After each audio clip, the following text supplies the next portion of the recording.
ফজরের 2 রাকাত সুন্নতের পরে একটি দোয়া 100 বার পড়লে পুরা দুনিয়া তার কাছে নত হবে ইনশাআল্লাহ। আল্লাহ পাক রব্বুল আলামিন দুনিয়া তার কাছে নত করে দিবেন। ফজরের নামাজের সময় বিশেষ করে আজানের পরে এবং ইকামতের আগে দোয়া করলে দোয়াটা কবুল করা হয়ে থাকে। নবী সাল্লাল্লাহু আলাইহি ওয়াসাল্লাম জানিয়ে দিয়েছেন, তিরমিজি শরীফের হাদিস, আদ-দুআউ লা ইউরাদ্দু বাইনাল আযানি ওয়াল ইকামা।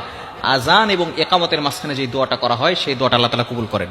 তবে বিশেষ করে ফজরের নামাজের সময় আপনি 2 রাকাত সুন্নতের পরে, ফরজের আগে আজান হয়ে গেছে, 2 রাকাত সুন্নত পড়েছেন। ফজরের নামাজ তো 4 রাকাত, তাই না? 2 রাকাত সুন্নত, 2 রাকাত ফরজ। 2 রাকাত সুন্নতের পরে এবং ফরজের আগে মধ্যবর্তী সময় 100 বার এই দোয়াটা পড়বেন। ইনশাআল্লাহ আল্লাহ পাক রব্বুল আলামিন দুনিয়াটা আপনার কাছে নত করে দিবেন। আপনি এই দোয়াটা 100 বার করার পরে আপনি আল্লাহর কাছে দোয়া করবেন, আল্লাহ পাক রব্বুল আলামিন আপনার দোয়াগুলো কবুল করবেন। আপনার সন্তান আপনার কথা শুনে না, আপনার মেয়ের বিয়ে হচ্ছে না, আপনার অভাব, আপনার বিপদ, যত ধরনের কষ্ট আছে, দুঃখ আছে, সব আকাঙ্ক্ষাগুলো আপনি আল্লাহর কাছে বলবেন, দেখবেন আল্লাহ তাআলা সবকিছু আপনার জন্য সহজ করে দিবেন। আল্লাহ পাক রব্বুল আলামিন যদি বান্দাকে বিপদ থেকে উদ্ধার করতে চান, তাহলে আল্লাহ পাক রব্বুল আলামিন তাকে বিপদ থেকে উদ্ধার করেন। দুনিয়ার কোনো শক্তি তাকে বিপদে ফেলতে পারে না। এজন্য এই দোয়াটা করার দরকার আছে না নাই? ফজরের নামাজের পরে সুন্নতের পরে কিভাবে আমলটি করবেন? প্রথমে 11 বার দুরূদ শরীফ পড়বেন। দুরূদ শরীফ হচ্ছে আল্লাহুম্মা সাল্লি আলা মুহাম্মদ, যেটা দুরূদ ইব্রাহিম আছে, এই দুরূদটা পড়বেন। এটা সবচেয়ে ফজিলতপূর্ণ দুরূদ। যদি এটা না পারেন তাহলে সাল্লাল্লাহু আলাইহি ওয়াসাল্লাম, এটাও একটা দুরূদ।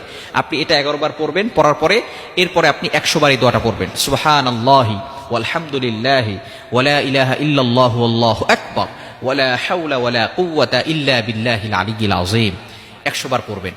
এগুলো আমরা সকলে পারি না? সুবহানাল্লাহ, আলহামদুলিল্লাহ, লা ইলাহা ইল্লাল্লাহ, আল্লাহু আকবার। এগুলো, এই জিকির তো আমরা সকলেই পারি।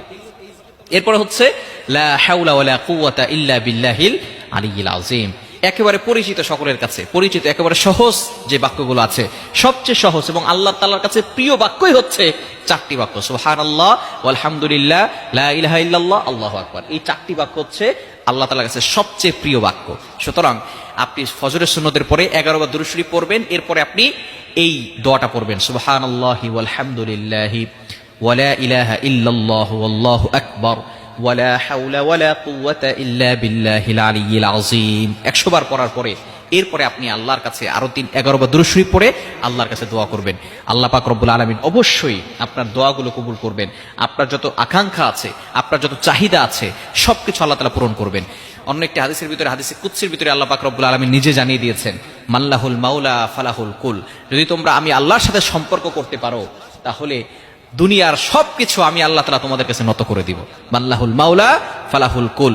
যদি আল্লাহর সাথে সম্পর্ক করা যায়, দুনিয়ার পিছনে আপনার ছোটার দরকার নাই, দুনিয়া আপনার পিছনে ছুটবে। দুনিয়া আপনার পিছনে ছুটবে আপনি যদি আল্লাহর সাথে সম্পর্ক করতে পারেন। কারণ এই দুনিয়ার সবকিছু আল্লাহ তাআলা তার মুমিন বান্দাদের জন্যই কিন্তু দুনিয়া দিয়েছেন। এই মাখলুকাত, এই সবকিছু সেবা করার জন্য, এবং মাখলুকাতদেরকে আল্লাহ পাক রব্বুল আলামিন যাতে করে মানব জাতির সর্বশ্রেষ্ঠ বানিয়েছেন এবং তাদেরকে উপকার করার জন্যই কিন্তু তাদেরকে পাঠিয়েছেন। সুতরাং দুনিয়ার সবকিছু আপনার কাছে নত হয়ে যাবে যদি আপনি আমলটি করতে পারেন। এজন্য বেশি বেশি করে আমল করা যাবে তো ইনশাআল্লাহ। আল্লাহ তাআলা আমাদের সকলকে এই আমলটি করার তৌফিক দান করেন।